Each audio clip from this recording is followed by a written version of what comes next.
Hello, James. Hello. Hello. Welcome to Speakers Corner Online. How are you?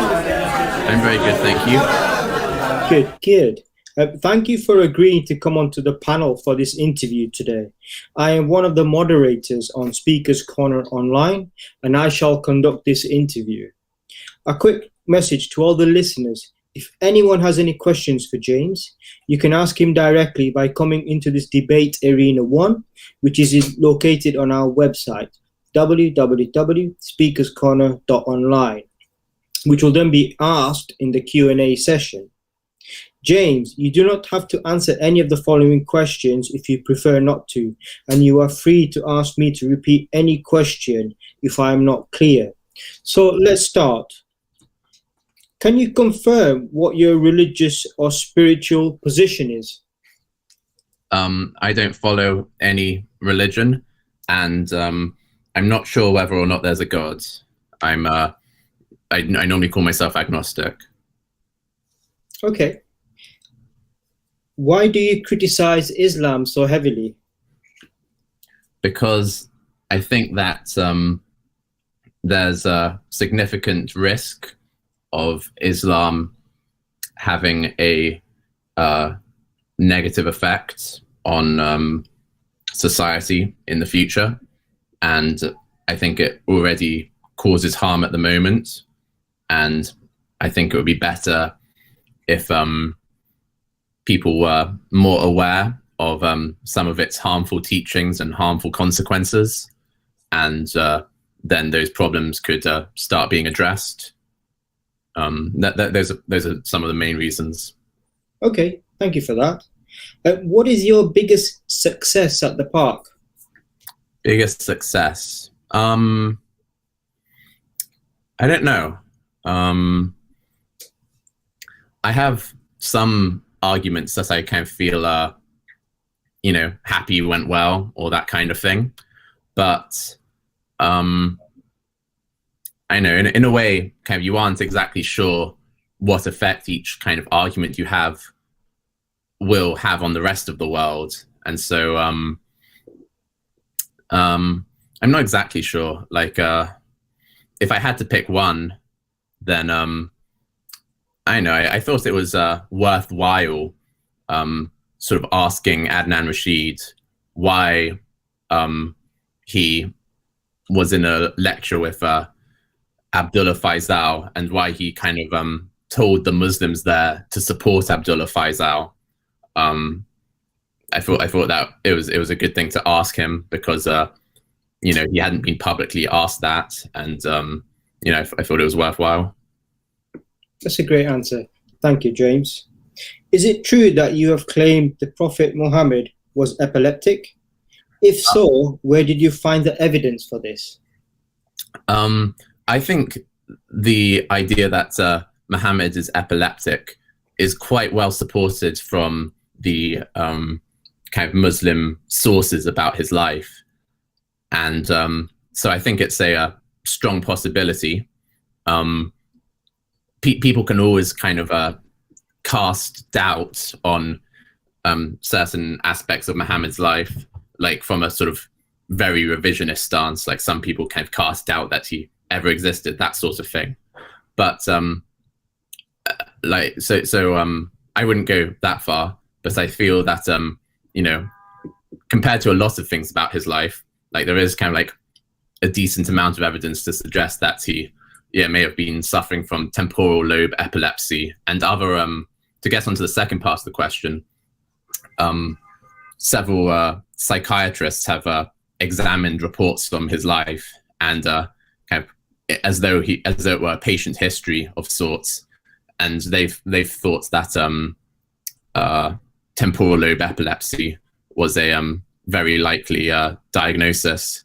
When I first kind of became aware of this idea was kind of, there are two YouTube streamers called Abdullah Samir and his friend Abdullah Gondal, and they've done some very kind of great live streams on this. They weren't the first people to talk about it. So obviously, like there have been papers written on this by psychiatrists and for many decades, but they were the ones who kind of introduced me to the idea, and they've kind of showed it with examples from the hadith and the biographies. And so if people want to see in more detail kind of the specific symptoms that are reported of Muhammad acting in a kind of way that's very consistent with temporal lobe epilepsy, they should search kind of temporal lobe epilepsy Abdullah Samir, or temporal lobe epilepsy Abdullah Gondal, and they'll find the kind of live streams that they did, and it will link to the different psychological papers and the different references within the reports of Muhammad's life. Thank you very much for that, James. It's a great insight. Is there any evidence of offensive jihad in history? Absolutely. So offensive jihad would basically mean war that's kind of done for non-defensive reasons. So if you kind of carry out war in the name of Islam with a kind of a religious motivation, then, and examples of this include during Muhammad's life, kind of, you start off with Muhammad controlling, fighting with his hometown of Mecca. Then after he kind of wins that conflict, he somehow kind of gains control of the rest of the Arabian Peninsula, which doesn't normally happen unless you're kind of make it your business to try and take over the whole of a kind of peninsula, the whole of a landmass. And then after Muhammad's life, his companions continued kind of waging war offensively in the name of Islam. This is recorded in their histories, like a history of Tabari, for example. Tabari was a Muslim historian from around kind of 900, and he's recorded the history kind of how they kind of attacked, for instance, Persia, and and there were reports that kind of the Roman Empire, for instance, the Byzantines, tried to attack the Muslims, and we can get into that. It's like a kind of, there are arguments you can make either way, but definitely kind of even from the Muslim side of things, like the Persian Empire, they attacked the Persian Empire. It wasn't like the Persian Empire kind of like went into Arabia to try and like destroy the Muslims and that sort of thing. And there are other examples like the kind of after the Muslims attacked Egypt and conquered Egypt, which was then part of the Byzantine kind of under the control of the Byzantine sphere of influence. Kind of they started sort of invading south until they reached a totally different kingdom called Makuria, which was a Christian kingdom. And so Makuria never tried to, attack the Muslims, but the Muslims tried to attack Makuria. So this is a clear example of offensive jihad. Makuria is located in what would now be called Sudan. Yeah, so there's tons of examples, like, attacking sort of Spain, for example. That's offensive jihad. You start off in Morocco, North Africa in general, that's offensive jihad. So if you just look at the history of the expansion of the Muslim empire, that would be offensive jihad. And the important thing is that it happened during Muhammad's life as well. It wasn't just something that happened after Muhammad's life. Okay, thank you for that, James. You seem to have an objective of trying to prove Islam is untrue. Why is this objective so important to you? Well, I guess it's kind of satisfying to sort of, have an argument where you kind of know that you're right. And I think it's, a worthwhile thing to do, because basically, so in terms of trying to have a nice society, it seems to me that in general, societies that are somewhat more kind of secular and in a liberal way, not like forced secularism, not like forced atheism, like happened under communism, but where everyone can like choose what religion they want to be, and religion is considered to be like a private matter, and decisions of the state are kind of made without much kind of discrimination between religions. It seems to me that kind of countries that are run like that are kind of nicer to live in. And so kind of part of that kind of project, in order for that to kind of be achieved in a kind of consistent way, it seems like it helps in order for people, in order for most of the population to have a certain kind of understanding about their religion, that it is kind of a private matter. And so in order for that to happen, it's kind of helpful for the kind of level of religiosity to be quite low, comparatively speaking. Like if people are like extremely, if most of the population are extremely kind of zealous about any particular religion, then that's going to end up kind of affecting probably the politics and then the laws. And so it seems to me that Christianity kind of in Europe and kind of North America has already kind of gone through this process where kind of the level of religiosity and kind of power that sort of religion held in kind of state affairs managed to be decreased. And I think part of that was part of the process of that was kind of criticism, basically, from rational standpoints and kind of ethical standpoints and that sort of thing. And so I'd like for Islam to kind of go through that same kind of process, such that if I lived in a society where the kind of outcomes were no different between kind of Christianity, the Christian community and the Muslim community, then at such that kind of, if I kind of, said something about Muhammad, or like kind of there was a kind of cartoon kind of about Islam, kind of if Muslims reacted the exact same way as how Christians would react, which is to say kind of Christians would react kind of generally kind of with, disgust, but they wouldn't want to, kind of kill people or that sort of thing. Like what once kind of the Muslim community is about the same as the Christian community in that respect, then I'll kind of probably say, okay, job done, kind of, the liberalization the kind of relaxation of the Muslim community has like been achieved, and so there's not much to worry about here anymore. It's like kind of we've reduced the problem to this isn't really a problem anymore, that sort of thing. But I don't think we're there yet, and I think there's a potential that kind of Western European countries in the future could end up becoming more similar to countries like Pakistan or Egypt in the future. Thanks, James, for that great insight. Is the park a place of intellectual debate or a place of religious rivalries? It's always a place of religious rivalries, and it's sometimes a place of intellectual debate.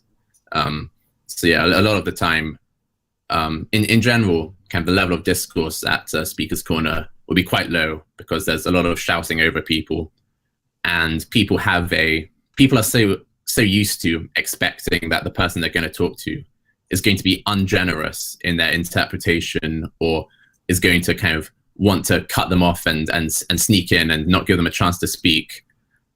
And if you expect that to happen, then you yourself will start becoming more kind of verbose. And so the result is that conversations that should take only 5 minutes in terms of the ideas being communicated end up taking kind of 40 minutes or an hour, and you go in circles and you have to repeat yourself. And so that's always an annoying thing about Speaker's Corner. And then you can also have like kind of more intellectual and sensible discussions if you talk to someone one-on-one or kind of off camera often.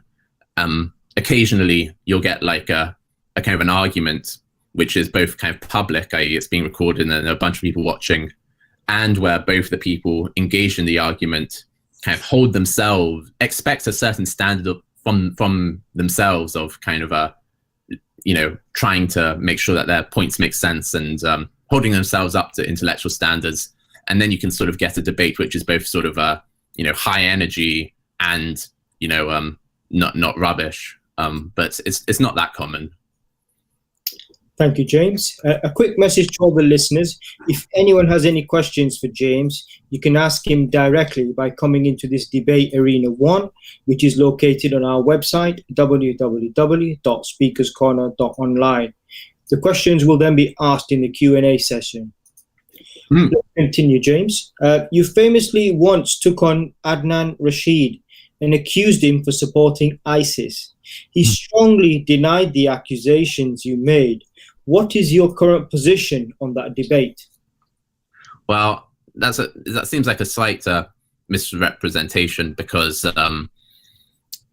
like the main accusation wasn't that he supports ISIS. The main accusation was that he supported an extremist preacher called Abdullah Faisal, who was prosecuted by and charged by the British government of inciting murder on religious grounds.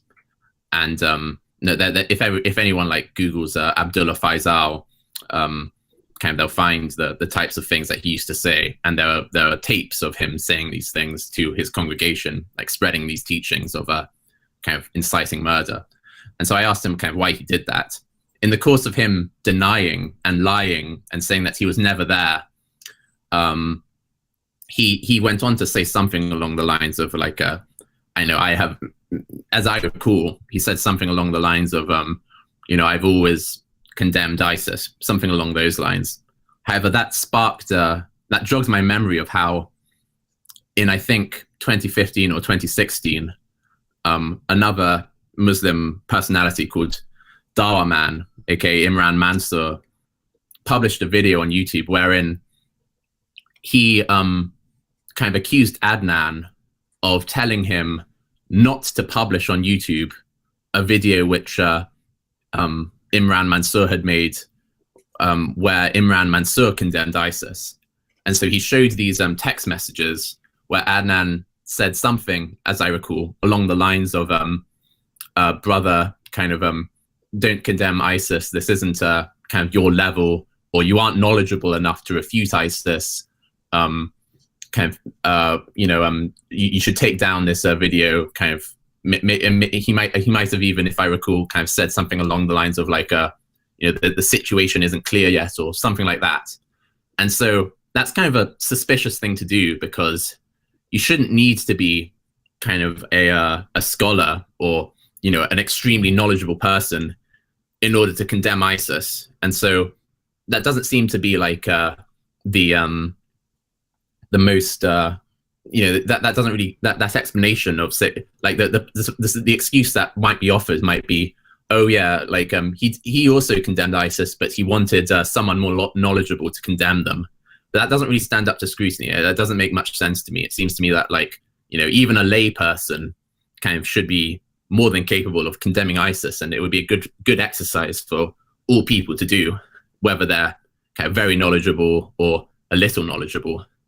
And so my suspicion would be that early on in kind of the caliphate of ISIS, kind of a lot of Muslims might kind of have a romantic kind of support for an Islamic State being created, and they might have a romantic notion of how these freedom fighters, these jihadis, who are fighting against, for instance, Shia oppression, let's say, and fighting against other forms of oppression from Western-backed dictators, these other kind of notions.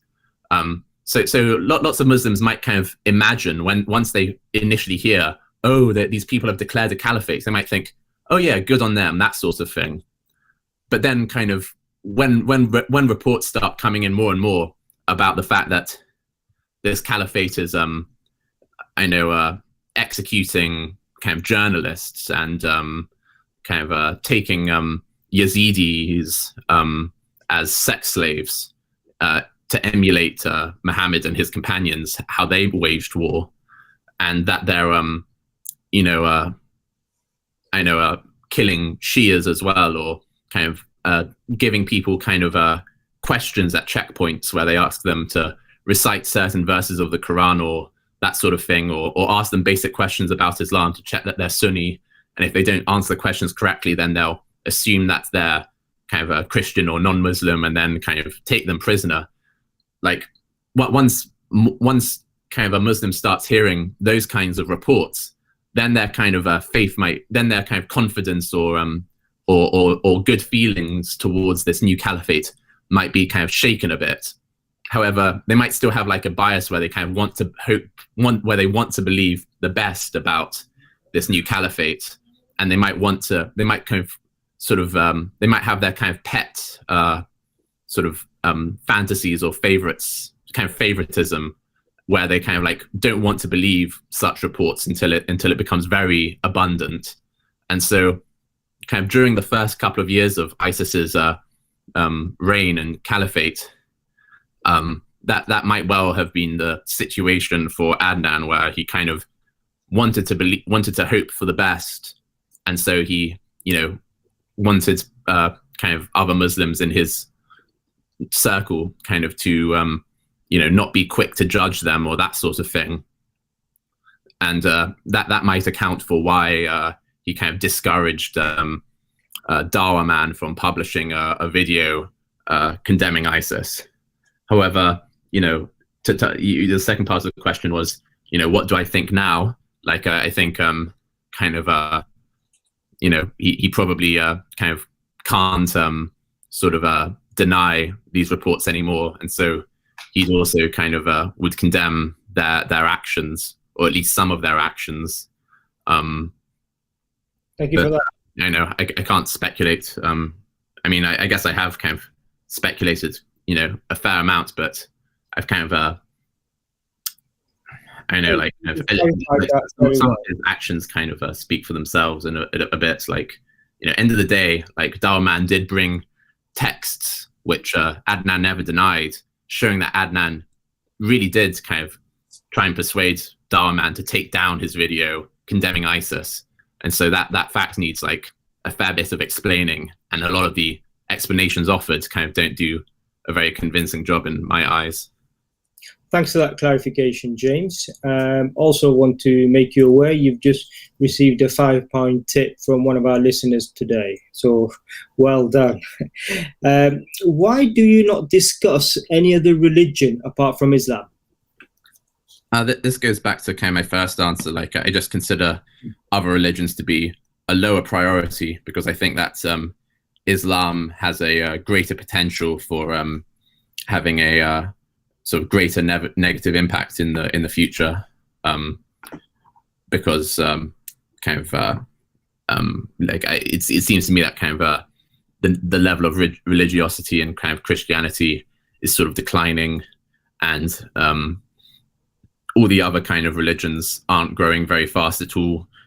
Islam is growing kind of very fast due to kind of immigration and kind of Muslims having kind of more children per family than kind of Christians, and there are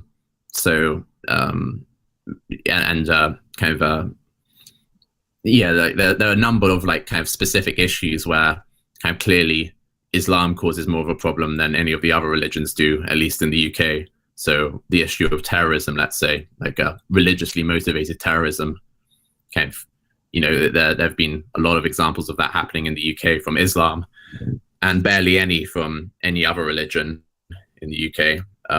So kind of, so on that count, it kind of makes more sense to prioritize talking about Islam and its harmful effects than any of the other religions. And the same goes for a number of other issues like female genital mutilation. Like that's disproportionately far more a kind of Muslim issue, and it's not simply a kind of cultural thing either. It's part of their Islamic law. Kind of the Shafi school, which is very popular in Somalia and Southeast Asia, kind of says that female genital mutilation is obligatory. And so I think the NHS says that there are they find from sort of child examinations that 9,000 cases of female genital mutilation kind of occur in the UK each year, and you can't tell me that their Islamic beliefs do not contribute to their decisions to do this, when that the Islamic law that's kind of that they follow, or the school of Islamic law that they follow, says that it is obligatory, and they have evidence of Muhammad supporting this practice and Muhammad's family supporting this practice from sort of historical reports about Muhammad and his family. And so kind of many issues like this kind of give us reason to pay more attention, or for me to prioritize critiquing and raising awareness of and debunking Islam versus other religions. Okay, thank you very much for that. Do you care about how Muslims feel about your research and criticism? Sorry. Yeah, the question was, do you care about how Muslims feel about your research and criticism? Well, yes, but in a way, because I want them to listen to it, and I want both Muslims and non-Muslims to, listen and check that what I'm saying is true, and then once they see that what I'm saying is supported by evidence, then they agree with what I say. That's what I want to happen. So I care from that perspective. But in terms of, so if they feel like, they don't want to listen, then, that's something I prefer to avoid, if possible. As to kind of, but probably the question was more thinking about whether I care about how I feel about, or how they feel in terms of their emotions when I kind of point things out about Islam. And so, and I know that's kind of a interesting one. Okay. I think that's, sorry, I'll try and, it depends on the situation in a way, like, and the topic I'm talking about. Like some topics are, the evidence is so clear that, it needs to be talked about, and it's, so like, let's take the female genital mutilation example. So like, lots of Muslims might take kind of great offense me saying that, this is not simply, a cultural practice done in the name of Islam, that this is, ratified by Islamic law, and they have evidence from their reports of Muhammad doing it. Like, some people might be offended that I'm placing blame on Islam for some of this being practiced today. And yet, the evidence and same with terrorism, but still the evidence is there showing that Islam does contribute to both these things, and the Islamic texts that people follow and consider to be authoritative do influence their behavior to be more likely to carry out these things. And so if people find that fact offensive, then I don't care enough for me not to say the fact, or to mince my words and try and put it softly. But I don't want to sort of offend people for no reason. I want there to be some benefit or some reason for the things that I do. And so I have to balance a few different things at once. So there's no sort of simple answer, I guess, to that question. No, I understand. Thank you very much for that great insight. Speakers Corner attendants Raspect and Jordan B have newly converted to Islam. If the argument against Islam is so clear, why are so many people still converting? Well, the same reason basically that people, a counterexample to the fact that that there are clear arguments against sort of flat Earth, and yet people start believing in flat Earth, and there are clear arguments against homeopathy and sort of spiritual crystal energy going, woo, it'll help cure cancer, woo, or that sort of thing. And obviously, none of these things have evidence to support them, and all these things have a lot of evidence against them, but people still decide to believe in them. So it just shows that lots of human beings aren't particularly rational, or they're selective in when they want to sort of follow evidence and sort of believe in things based on the evidence.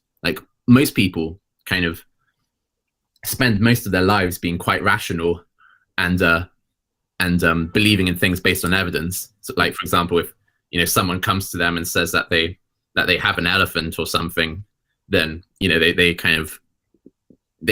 apply some Bayesian reasoning and think, well, I know that that's quite unlikely to be true, and so it's more likely that this person is joking around with me, unless I see some evidence that he does own an elephant. They do that for most of their lives, but then people think about it a bit differently when it comes to certain other questions, which so it's basically due to this quirk of human nature. I think humans are quite sort of predisposed basically to following certain superstitions, because I think for a lot of our history as animals, following superstitions was how we basically bonded as a group, and it became sort of part of our culture. And if you're able to bond as a group and maintain cohesion, then that will give you an advantage over other groups, even though there might be a small cost because you're doing slightly irrational things as a result of the superstition. That cost is overcome by the benefits of having some sort of group stability and sense of these kinds of sense of community which religion often brings. And so I think there's a lot of predisposition of humans to be irrational in a lot of situations. And I think evolutionary psychology has some compelling lines of reasoning and pieces of evidence to suggest that why this might be the case. Thanks for that, James. What is your position on Brexit? I'm not sure how it will turn out. So yeah, for a while I supported Brexit, but I realized that it might not turn out for the best. I guess there are certain things you want to achieve with Brexit. One is control, where you're able to you can sort of control the UK and you don't have to obey sort of EU laws. And it seemed as though kind of certain EU laws might not be in the UK's best interests, certain EU directives.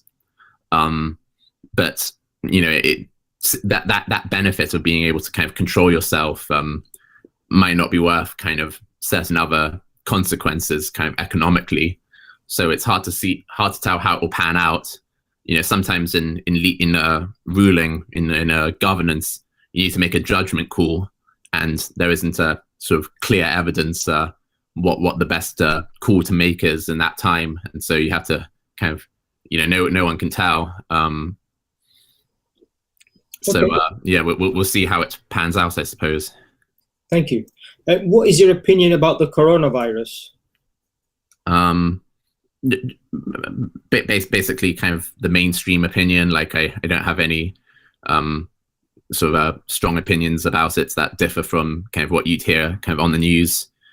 I think kind of the government hasn't done a very good job compared to certain other governments of because it's been going on for a year, which is sort of disappointing. And you see how East Asian countries have already kind of like basically tackled it and it's finished there. And so I really hope that at the very least the government learns the lessons from this one, and so that they'll start putting in practice the measures which Japan had, for one, which meant that they were able to kind of tackle it, and South Korea as well. And so hopefully the next time an outbreak happens, our reaction will be sort of similar to South Korea and Japan, and then we'll be able to kind of quash it as quickly as they have, because we simply haven't. And so hopefully that's the outcome, but otherwise I don't have any kind of strong opinions. Okay, no, thank you for that.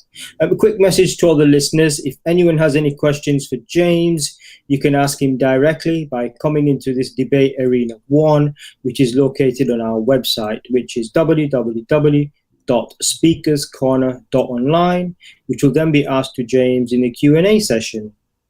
In terms of politics, are you a left or right winger, and why? I'm more of a right winger, and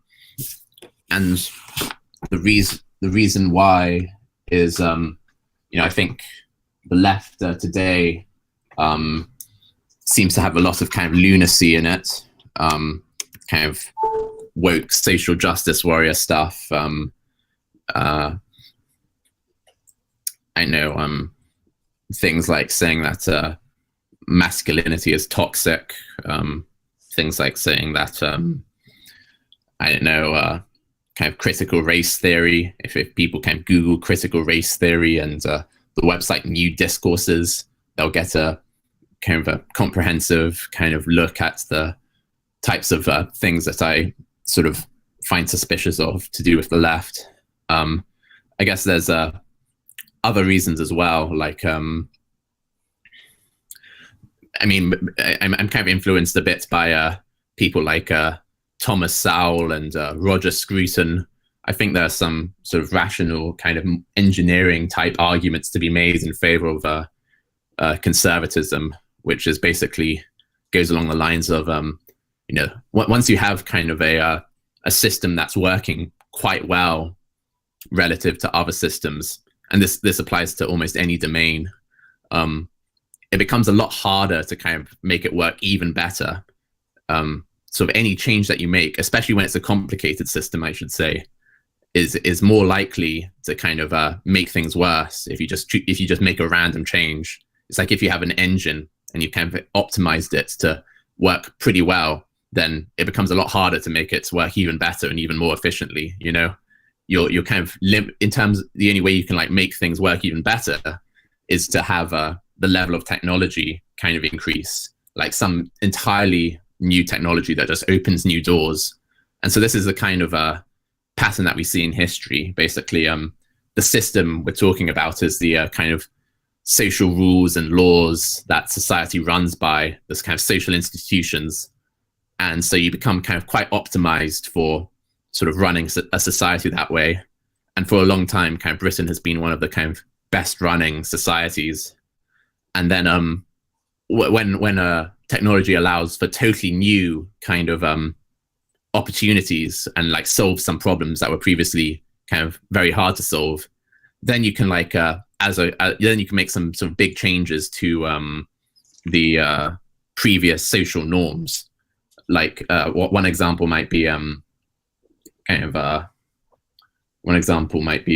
sort of contraception, let's say.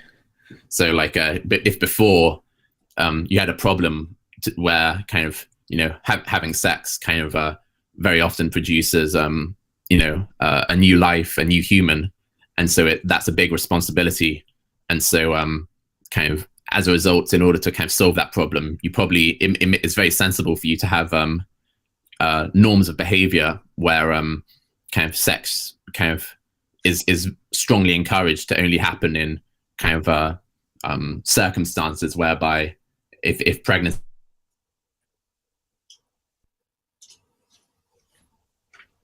Hi, Jay. Marriage norms.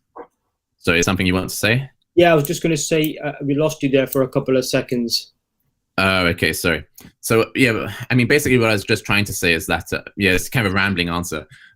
So to summarize it, like I know I think that kind of conservatives have a sense of the fact that kind of it's a lot easier to kind of make our society, which is, you know, a pretty good society as far as societies go, it's a lot easier to make that kind of not work well. And so kind of when it comes to sort of big changes to that society, we should be quite skeptical to it, because, you know, any big change is kind of more likely to make it kind of work less well than to make it work better, because it's kind of hard to make a society that's already working quite well work even better. Unless you make kind of a sort of unless it's kind of well thought out and that sort of thing.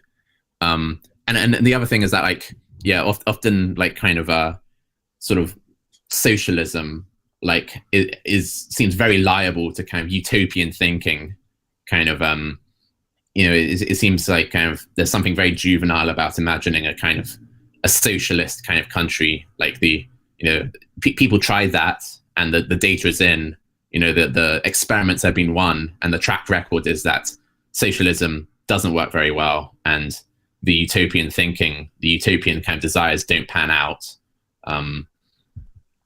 Okay. And I recommend sort of, you know, people basically watch you know, Thomas Sowell, and he makes the case kind of quite clearly.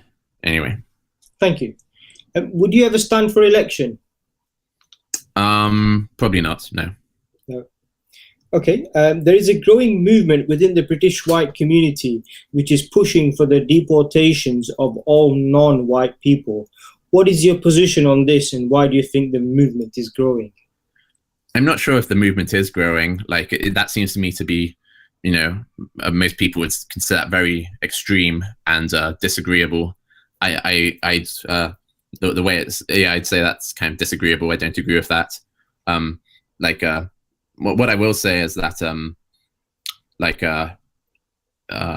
what I will say is that, I think that if you know, the UK did become majority non-Indigenous, that the UK's kind of culture would change quite dramatically in ways that you know, I wouldn't find preferable, and so I prefer for that not to happen. Like, I prefer for like the Indigenous people of Britain not to become a minority, and when people hear that, kind of people often find that sort of kind of shocking. Like, well, aren't you saying that you kind of you know, prefer, you know, not to become a majority, or you prefer not to become a minority rather?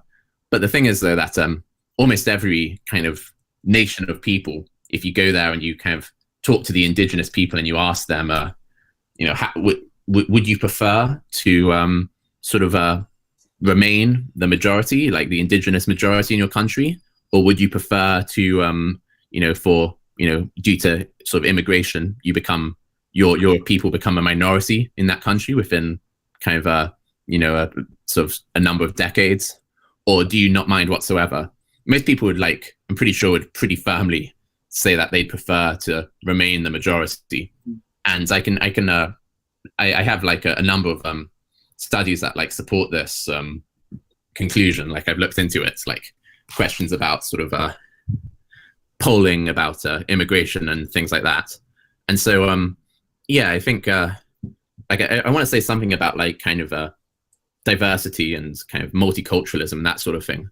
Like often the people who kind of take the opposite view to me would say that they value diversity, and they mean by that sort of they value kind of lots of cultural diversity. Like they enjoy kind of going to a city and seeing lots of restaurants belonging to different people, and that's what they consider to be diversity. Like they enjoy like the experience of like seeing different cultures and that sort of thing.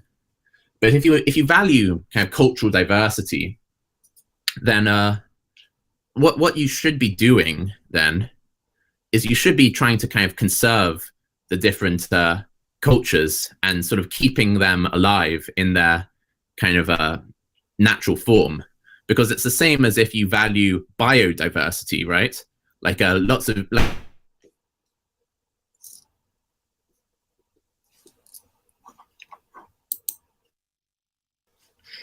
James, hello.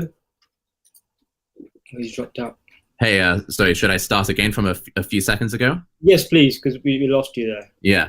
So I was just saying that, like, kind of, you know, if you do value cultural diversity, cultural diversity, then your attitude towards that should really be the same as, you know, the attitude towards biodiversity. By which I mean that, you know, the same way that people sort of feel sad when they know that kind of the polar bears are about to go extinct and we'll never see another polar bear in the wild again, and they feel kind of sad knowing that you know, cats are wiping out Australia's indigenous wildlife and indigenous birds, that sort of thing. Like that goes against our kind of aesthetic preferences. Well, you know, the thing to do if you you know, want to prevent kind of you know, the extinction of different species, is that you want to prevent invasive species from taking over like that area. So that means kind of conserving the environments like in the way that they were before, and not sort of just like taking every species from every corner of the world and like placing them everywhere else, so that then kind of, you know, just like the most resilient species is just kind of present everywhere, and all of these kind of other species that are very kind of adapted to one specific environment just like get wiped out, like the dodo or you know, or kiwis or many other kind of endangered species at the moment, snow leopards, that sort of thing. Okay. Basically, kind of, if you have, and so the same applies to cultural diversity. Like if you want to kind of keep cultures alive, then and in their kind of authentic form, then you shouldn't want to kind of, you know, place every single culture everywhere on the planet, because that's going to, you know, totally change and like the authentic forms of those cultures. So for example, like you know, like the kind of traditional ways that you know, certain people might kind of cook their food or do their dances or that sort of thing, they're probably going to be totally changed if you kind of you know, suddenly kind of install a bunch of McDonald's there and that sort of thing. Like if you try and make every sort of place on earth feel like a kind of metropolitan city, then, you know, it's just going to feel like every I don't know if people have like ever traveled from London to like I know, New York or Paris and these other kind of global cities. They all kind of feel quite similar in a way, because they're all kind of global. They all have like lots of people there. And so what we're dealing with is equivalent to if you're a painter and you want to kind of maintain this beauty and you have your color palette, then, you know, if you enjoy the different beautiful colors, then you don't just mix all your colors on your palette together all at once, like put them all in a blender. That'll just like end up with one mono color, like, and you can't do anything with that, and all the beauty has been like reduced down to just one form. You know, if you're a painter, then what you do is like you do allow some mixing between the colors, because that produces beauty as well. So like cultural exchange can be a good thing. It produces kind of beauty in the world, and it's nice when cultures kind of learn from each other, take on the good things from each other. So that's a good thing. But you do it in kind of moderation. You just like mix a little bit at the side, but you keep a stock of each of the primary colors that you're working with on your palette. And so that's this stock is kind of and this stock, you don't just like mix it together kind of recklessly, so that you don't have any source of your stock anymore. Kind of you only do the mixing kind of like a little bit at the fringes, and then that produces kind of that little color that you want for there. So kind of cultural diversity, if you really want to preserve, if you really do value it, then you should want to preserve those cultures, which means you shouldn't want kind of the people representing that culture to become a minority anywhere, because then that culture is just going to kind of lose its way and probably get totally changed. And so some people will say, oh, well, cultures change anyway, so you can't conserve anything anyway. But that's equivalent. But it's again, that's the same as saying that environments change, right? Like kind of New Zealand or Tasmania. Let's use Tasmania as an example. Like Tasmania today is different from Tasmania 8,000 or 20,000 years ago. Okay, that's true. But like kind of that's still kind of, and that progression over time of Tasmania is still kind of Tasmania's trajectory. That's its authentic expression of that ecosystem. And so you wouldn't want to just like introduce a bunch of sort of land animals from Europe that kind of become invasive and take over, like rats and cats and all this sort of thing, because that will like kind of totally change Tasmania's authentic form, and you aren't left with the ecosystem that you kind of valued, and all the kind of native species there will go extinct. It's kind of the same with like our cultural institutions. And so there's some reason to believe that this is a slight risk in the UK, because, for example, this year we've had a lot of loud and angry calls to try and take down a number of statues in the UK, a number of historical statues. And their reason for this is because these statues make them angry, because they feel like these statues represent colonialism to them, and they don't like the history of colonialism, so they want the statues taken down. But those statues are part of kind of our historical heritage. They are kind of cultural artifacts. They are part of British culture, and so we won't. And they also add to the aesthetic beauty of our cities. And so this goes to show that like kind of if this continues, then that section of society who kind of who negatively associate themselves or disassociate themselves and feel negatively towards British history, they might want to start kind of leaving their mark and kind of getting rid of, dismantling other parts of British history and British culture. And so I think that's something to be on the watch out for. Okay, thank you for that great, honest answer, James. We are running short on time, so let's move across to the Q&A session. We have a number of questions from our listeners today. Let's start off with the first one. Okay, here we are.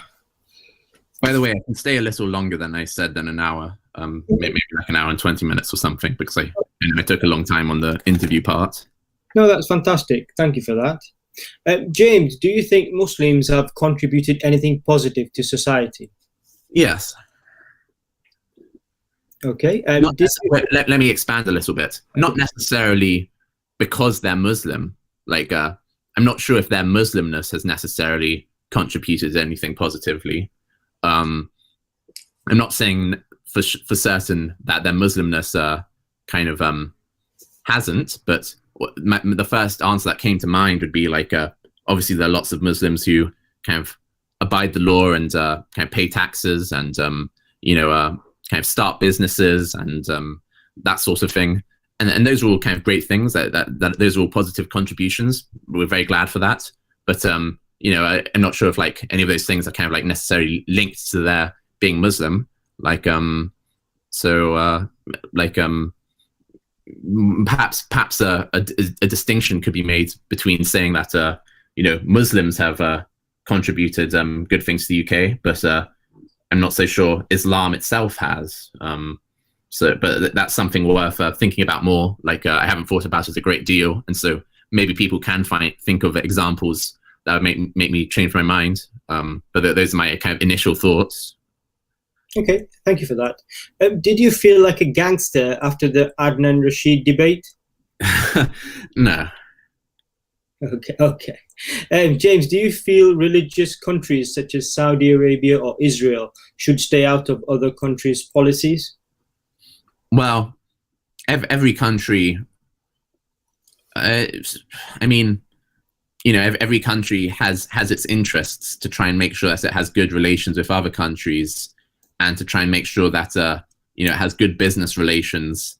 And so, you know, let's say kind of Britain has a good business relation, like has a company that sells a lot of equipment to another country, but then you kind of like, you happen to know that the sort of next prime minister, or one of the potential next prime ministers, would want to get rid of that business relationship, and then that will cost your country, Britain, kind of lots of money.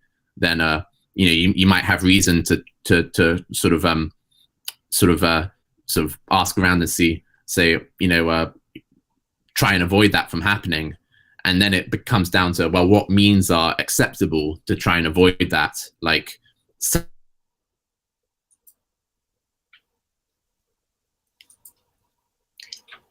hello, James? do a coup or something. You know, that's the kind of thing that certain countries have done in the past, probably Britain. But like doing things like that has a cost as well. So it might ruin your reputation if you act like that's too much. So I think there are sort of ways to try and influence a country to a way that would benefit your country and its citizens in a way that people wouldn't find offensive. And that's if you kind of do things above board and create a kind of lobbying group where you kind of say kind of clearly, listen, we're a lobbying group, and you know, we're citizens of kind of this country, and we're gonna lobby for the you know, interests of another country. And so if you do it kind of like publicly, then people are free to kind of sort of be suspicious of you and say, well, hold on, if you're pursuing the interests of another country, then, you know, you're kind of, you people are kind of traitors, and we're going to be suspicious of you. Like, for example, there's a British Friends of Israel lobbying group. And so, like, if I heard the British Friends of Israel say, oh, hey, British public, my fellow Brits, we should all do this, then I'd have reason to kind of be a bit suspicious of what their suggestion might be, because I think to myself, well, hold on, this group of people is publicly declaring that, you know, their interests lie with Israel. And so, you know, unless they give me, you know, some very compelling reason for us to listen to them, you know, I probably should disregard their opinion, something along those lines. And so I think it's fine to kind of do a certain type of lobbying in a foreign country if you do it sort of in a public way, and then people are free to kind of, you know, recognize that you're lobbying and that you are, you know, but, you know, if you start doing things sneakily and do like coups, or try and like compromise and do spying operations, then that becomes less acceptable. But then again, like, you know, spying is also kind of a necessary part of running a state, because, you know, most other countries are going to be kind of trying to spy on you as well. So, you know, you need to at least have enough spies that you can like sort of keep an eye on their spies, and that kind of thing. So, you know, it's a complicated thing, and there isn't necessarily kind of one right answer. But so sometimes in some ways, like, you know, as a British person, I wouldn't want to, you know, I feel that, you know, Saudi Arabia spending lots of money to establish a bunch of mosques has had a negative effect on my country, and also not just Saudi Arabia, also like Qatar, UAE countries as well, because you know, those mosques have you know, sort of created you know, they spread a lot more kind of hardline kind of interpretation of Islam, and then probably made people more radical, that sort of thing. And so I'd like it if that didn't happen, but one feature of the British society is that it's modeled on this kind of liberalism, which means that sort of people are allowed to sort of spend money how they want in a large range of ways. And so it's hard to kind of stop people from, you know, spending money to build a mosque if they want to. And if someone else gave them the money, then that's almost like not part of, that's not something that liberalism is well equipped to kind of defend against. And so kind of I can see why it happened. And so as a British person, like kind of I'd want to stop that, but I can sort of sympathize maybe to some degree of why Saudi Arabia might want to do that, because, you know, if you have soft power, then that comes and like pays you back later. And so kind of funding mosques is kind of Saudi Arabia's version of soft power. And so if I was a Saudi Arabian person, then I might be in favor of doing that and say, you know, I'd say, well, listen, like we're not sort of doing it sneakily, we're not breaking any laws to do it and that sort of thing. So it's a kind of situation where I don't know, I can see it from their point of view in a way.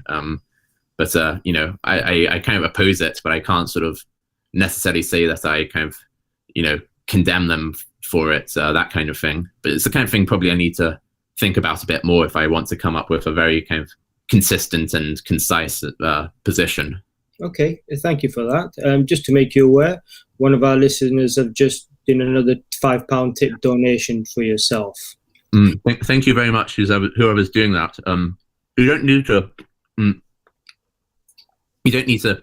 Thank you very much for tipping me, but you know, I'd prefer if you use the money for something else you think is worthy, because I don't think I sort of deserve it yet, and so I'm very grateful, very thankful towards you, but you know, I ask that you kind of think twice before tipping me again. But thank you very much, though.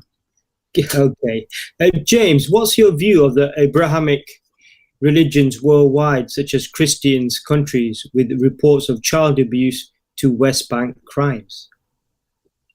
Can you say that question again? Yeah, what's your view of the Abrahamic religions worldwide, such as Christians countries, with reports of child abuse to West Bank crimes? What's West Bank Christ? Crimes. West Bank crimes? Yeah. Okay, so that means like crimes done by Israel, I guess, in the Palestinian West Bank. Yes, and also Christians. Okay, well, I'll talk about the child abuse thing first. Like, I guess that's sort of referencing the Catholic Church, and how the Catholic Church kind of used to sort of cover up the fact that their priests were abusing children, and so that was definitely a problem, big problem. But there is something to be said about the fact that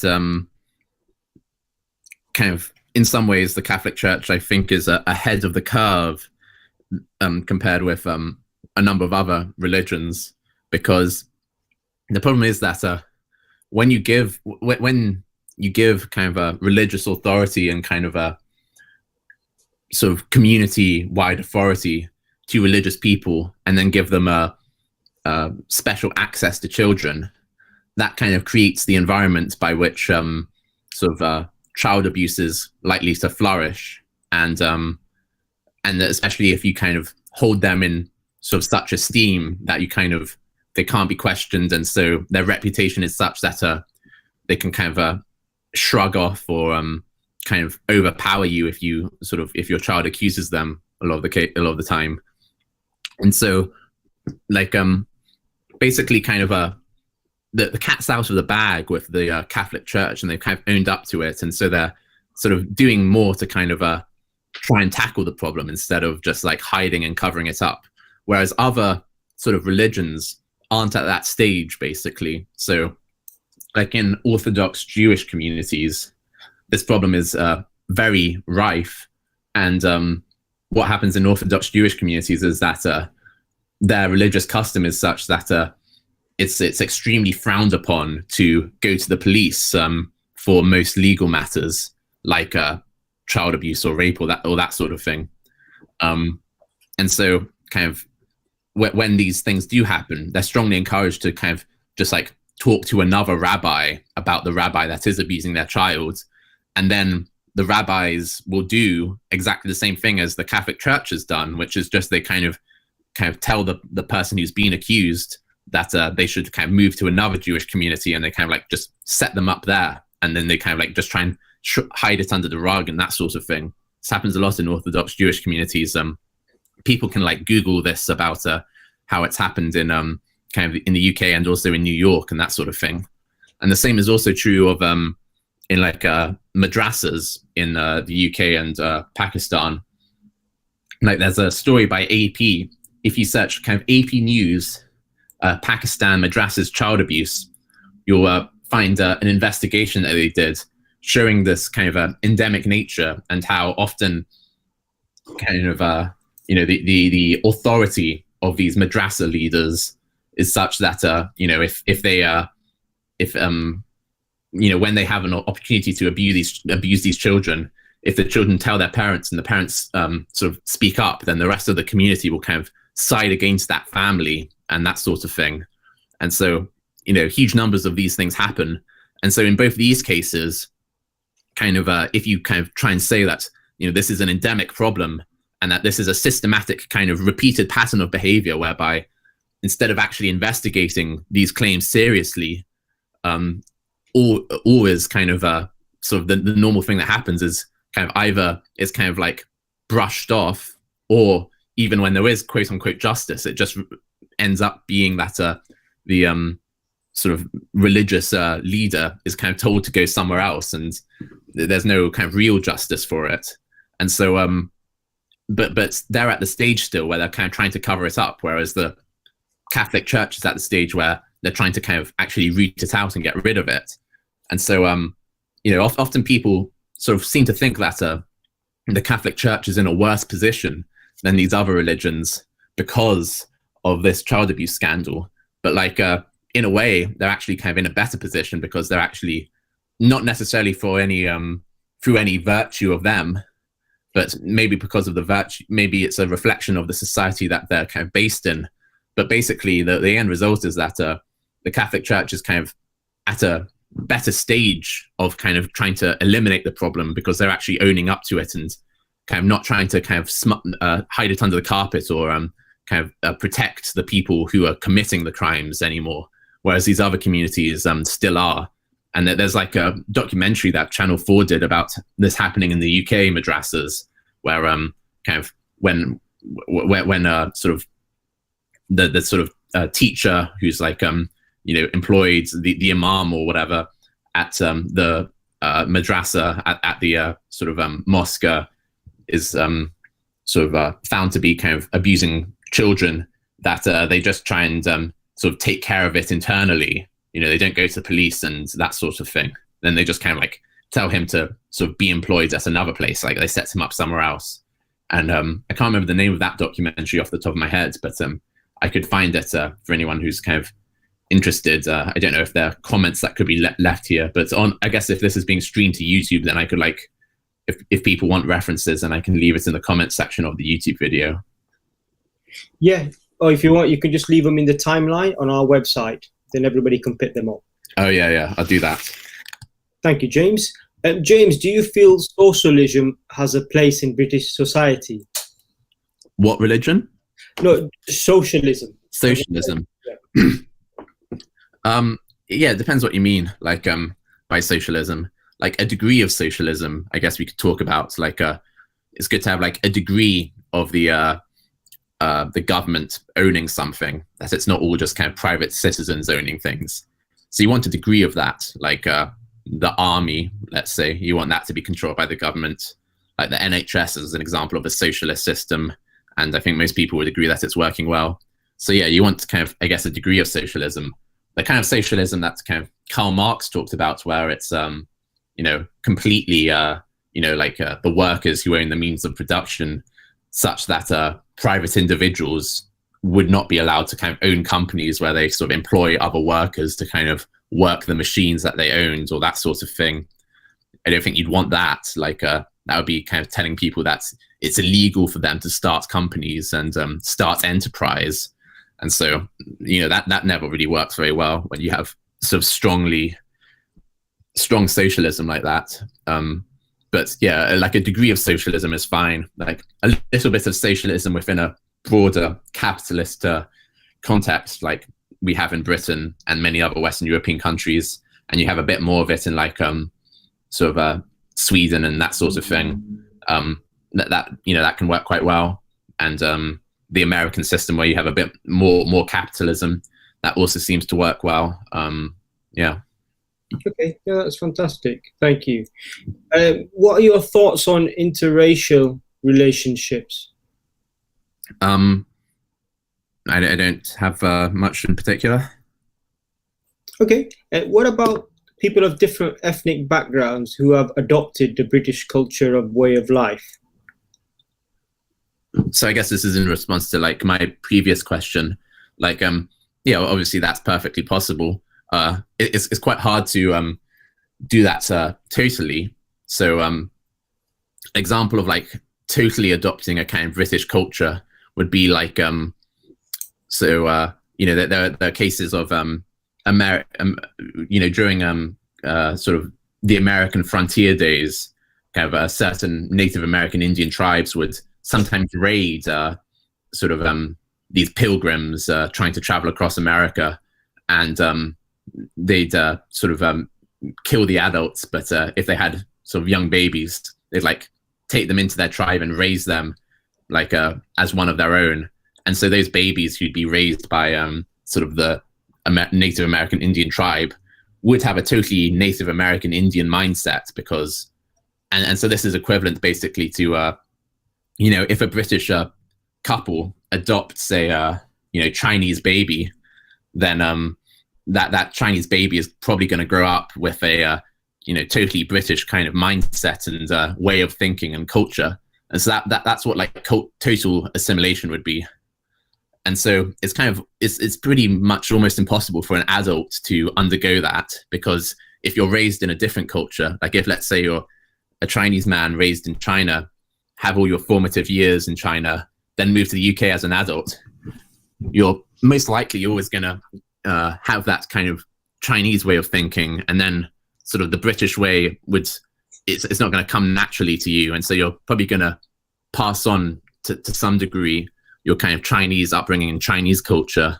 And the same as if you kind of grew up in a sort of a household of like Chinese immigrants, then kind of even though you're living in British culture, in British society at large, your culture is likely going to be influenced by their sort of Chinese background. This isn't I'm just using China as an example. But yeah, this would be the case for most cultures that are kind of dramatically different to the UK's. Some cultures are kind of like very kind of much closer to British culture anyway. Like for example, Dutch people, like sort of they're both kind of Protestant. They're both very, very similar in a lot of ways. Both have a kind of Christian sort of background and worldview. By the way, even though I am sort of agnostic and atheist, kind of I agree with like Tom Holland's assessment of the fact that most people living in Britain who are kind of native to Britain still have kind of a Christian way of looking at the world, and that our culture as British people, even if we're not practicing Christianity anymore, don't believe in Christianity anymore, our kind of worldview is still probably quite Christian. Our culture is Christian in that way, and you give some examples of this. Obviously it is possible for a non-native British person to have like British culture, especially if they've been raised by British parents. But it doesn't happen simply by living in or it doesn't necessarily happen just by living in the UK for like 10 years or something. These are kind of very sort of fundamental things, like kind of how you think about the world, your deep norms and customs and values. And so, often if you do want to sort of become British, then you need to kind of actively work at it, or you need to seek that out. Like it wouldn't just happen naturally. And so, kind of, if you have like an immigrant group, kind of there's some kind of, so like one example would be Jewish people, for example, because they've kind of kept the same identity and they kind of refuse to sort of assimilate wholly into British society. They've kind of kept their identity separate, and so they've in many ways kept their sort of mindset and their norms and values kind of slightly different from British and their religion, of course, slightly different from like the rest of British society, the rest of kind of European society in general. And so they're an example of a group that hasn't kind of sort of fully assimilated. Like, to fully assimilate, you kind of need to basically have no other identity that you belong to or that you feel close to. And so I'm not necessarily saying that that's what kind of has to happen or should happen, but if you don't kind of sort of assimilate, then the likely outcome is that to some degree you're going to probably change the rest of society, because you're not sort of trying to melt into the rest of society, or like kind of you're not kind of trying to make yourself similar to how the way that society is at the moment, or the kind of mindsets within that society.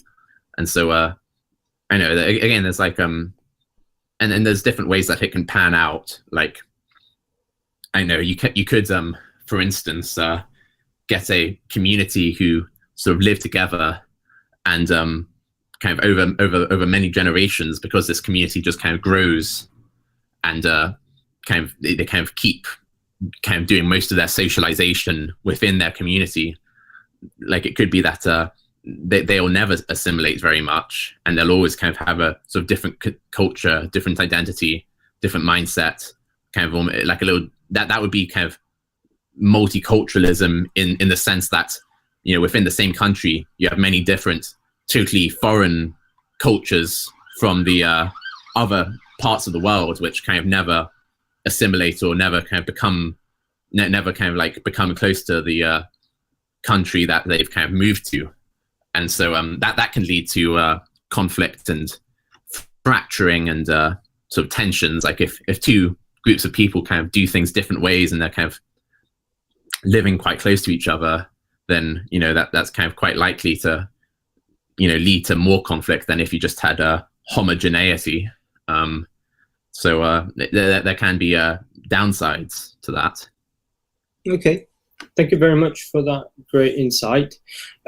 James, would you legalize anything? I can't think of anything that I want to sort of change the law about, particularly at the moment. Okay, James, look, thank you for this interview. Thank you for your honesty, and thank you for joining Speakers Corner Online. I am told you have received a cash donation for £15 during this interview.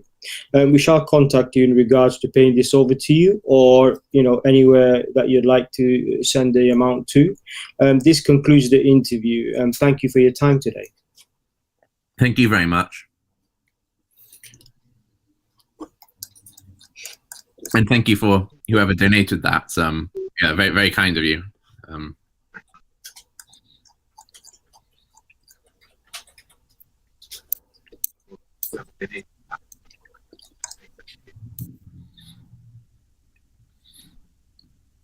Anyway, I'm gonna jump off now. I hope you all have a great evening.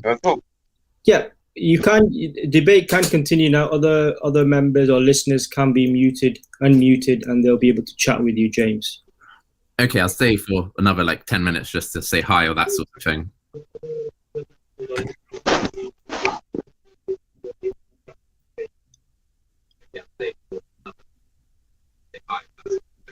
I need to mute the TV. James? Yes? Do you mind me asking you, what is the general purpose of you going to Speakers Corner if you really don't want to see like a change in regards to the question about the law? I want to change people's attitudes. Okay. Like, say for example, like, what's your view in regards, and I don't want to like say certain words because I know that you work in an industry that might take offense to this, but do you feel that the drug laws need changing in this day, considering that we're wasting how many billions and throwing loads of resources at it when we've got far bigger issues that we could be resourcing this time and effort on that are far more concerning to society? I don't know much about that. Like, my current thinking is that I probably want to sort of, I wouldn't want to just like legalize sort of all drugs, even things like marijuana. Like, I think there's some benefit in it remaining illegal. But like to give one example of like a benefit I see to it is that quite often like police might be kind of sort of trying to kind of find a criminal, or rather they have a criminal that they know about, and they know that this criminal is doing other kinds of crimes, but it's hard to catch them doing those other crimes, but it's kind of easier to catch them kind of committing some offense to do with marijuana, and then that can give them an opportunity to kind of investigate the criminal more thoroughly, and so then that can help get that criminal sort of prosecuted for the other crimes, because they were able to kind of use that first crime as kind of an entryway. And so I think kind of the police having that power probably kind of is beneficial. Hey, James. Does anyone want to... Go on, sorry, Banksy, I'm not going to interrupt. Big up, guys. No, it's okay. I just want to say hi to James. I know. I don't know if are you going to hang around a bit longer, James, or are you off? Yeah, for another few minutes, not too long though. All right. No, good interview, man. I liked it. I liked it a lot. It was interesting. Yeah, some good stuff. Did last time I saw you in text on Velis, you were posting a whole bunch of stuff about homosexual kind of figures to do with homosexuals and child rape or something. I don't know. It was something like that. Was I wrong? Was it something you put up, or was it someone else? Yeah, I remember kind of posting in the back chat kind of some figures that I had found published. I think it was about incest. It was about incest. Yeah, I believe it was something about incest and homosexual relationships. I can't remember exactly now. I'm with you. Yeah, no, because I it was ages ago. Because no, my main thing is because you class yourself, I guess, as a conservative. So I figured, do you have a conservative position when it comes to the homosexual sort of, the LGBT, if you like, community? No, I'm kind of with the mainstream, I'd say, except with regards to kind of, it seems as though sort of the trajectory of transsexual kind of issues, like I have some disagreements there, like kind of about, for instance, kind of whether children should be kind of given puberty blockers when they're like 7 years old, and just especially given that that I've seen, or I've heard of figures that suggest that most kind of children prepubescent who kind of report feelings of gender dysphoria, kind of it goes away by the time they're adults. And so like I can see some kind of problems with the kind of transsexual kind of advocacy, but other than that, you see, so. The reason I ask, I don't know if it was you. I think it was definitely some of these other extreme right wing type of, the Mark Coletti favorites guys, what they call the ethno nationalists, or the sort of fascist types. They always try to equate homosexuality with pedophilia. And they're not the only ones. I mean, I know the right wing Christians do that as well a lot, where they try to somehow make out as if all homosexuals are somehow connected to pedophilia, or it will lead to pedophilia, or some sort of scenario like that. I don't know about you, but I find this to be incredibly disingenuous. I find it to be like a really like they are trying to smear this particular group with this pedophilia aspect in order to basically delegitimize their right and all the rights that the gay movement has won, or the LGBT community has won, their right to simply live, basically. Do you think that this is do I have any, do I have a case here, as in, is there some legitimacy to what I'm saying, or is it just my own? I think that's the people, the kinds of things that you've just said that other people say, kind of, I'm sure there are people who say that, like, kind of, homosexuality kind of leads to pedophilia or that sort of thing, or it's the same thing, like, or that's all homosexuals are that way. And I'm with you on disagreeing on that. I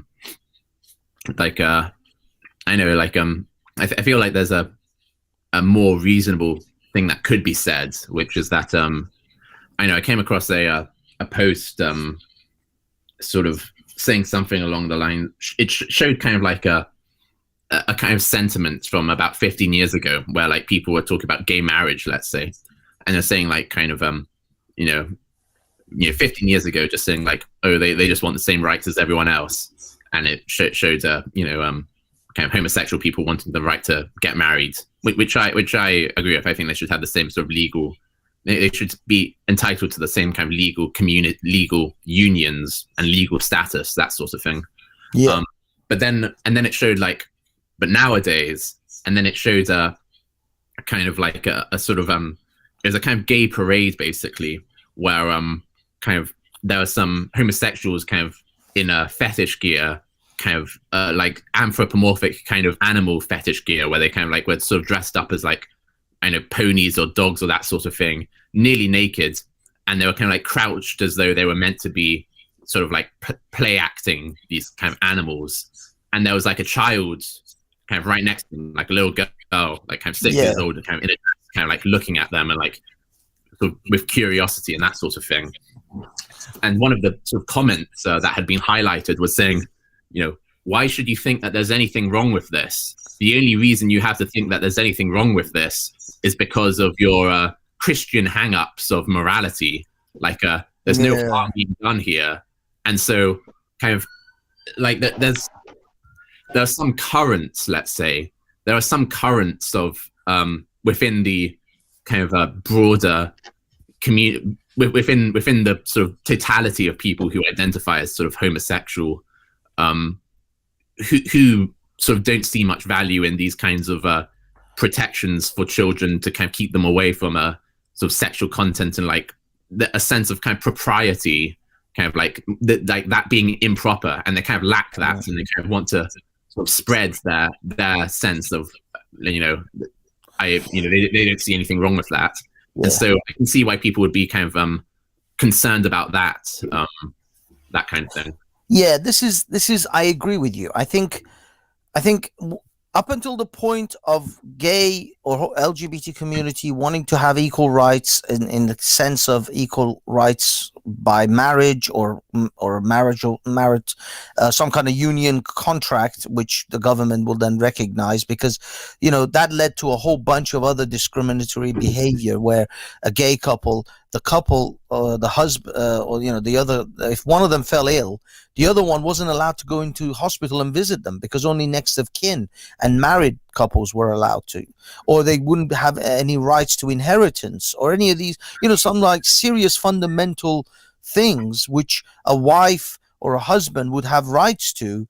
These people were excluded from those things. So I wasn't in any way, obstructive towards those sort of things, those sort of equality, where if a gay couple is recognized as a union within the law, and then they could have rights to, visitations in hospital, visitations in prison, every right that a husband and wife share amongst themselves, inheritance, etc., etc.